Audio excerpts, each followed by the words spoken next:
My name's Andy. I'm a Salesforce admin, and I'm creating this beginner's guide to building Salesforce flows for any new admins or anyone that might just want a refresher.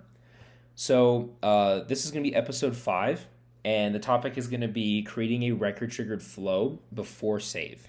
Okay. So, the requirement for this flow is going to be whenever the status on a campaign is changed to completed, we want it to be inactive, right? We want this to uncheck. So the first thing we're going to do is go to our flow builder and setup.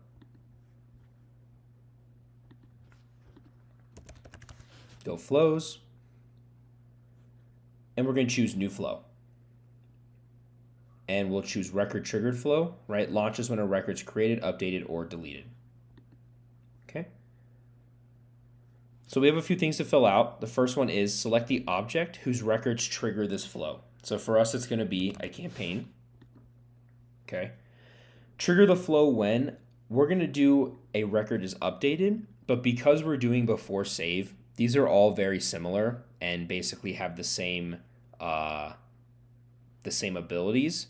So what you're seeing for a record is updated will be very similar for created or deleted, right? So we're going to set an entry condition. So we don't want this to trigger every time a campaign is updated, right? Really all we care about is when the campaign is completed. So we're going to change condition requirements from none to all conditions are met. And we'll say status equals completed, right? And then when to run the flow for these updates, right? So every time a record is updated and meets the condition requirements, or only when a record is updated to meet the condition requirements, right? That's what we want. We only want it to run the one time that it's completed, because that's all we really care about, right? And then optimize the flow for, we're going to choose fast field updates, right? This high performance flow runs before the record is saved to the database, which sounds awesome, right? Why would we not do this every single time? Well, I'll show you. So quick recap, right? This will trigger when a campaign is updated and the status is completed. Okay, so we'll hit done. So now all we need to do is update the campaign, right? We need to update it and deactivate, set that active value to false. So we'll hit add an element. Now this is why before save is selective use, right? Because we are very limited on what we can actually do, right? We can't do any actions in our before save. And really all we can do in terms of like our data section is updates and gets, right? We can do some of these decisions as logic elements, but in terms of going and doing anything too crazy and lots of updates or creating new records, we won't be able to do that, right?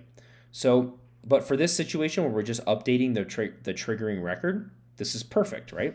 So we'll click this, and then we're going to say update campaign, and we'll give a description, right? Always give a description. So we'll say updates the campaign to inactive. Okay. How to find the records that update and set their values, right? We can't even choose another option. All we can do is the record that triggers the flow. We don't need a filter criteria because we're choosing the record that's kicking the flow off. And we're just going to choose is active, is false, right? So done. Okay. So quick recap, right? The flow is triggering when a campaign is updated and the status is completed, right? It's going to run the before save and it's going to update the campaign to set it to inactive. Okay, so we'll save.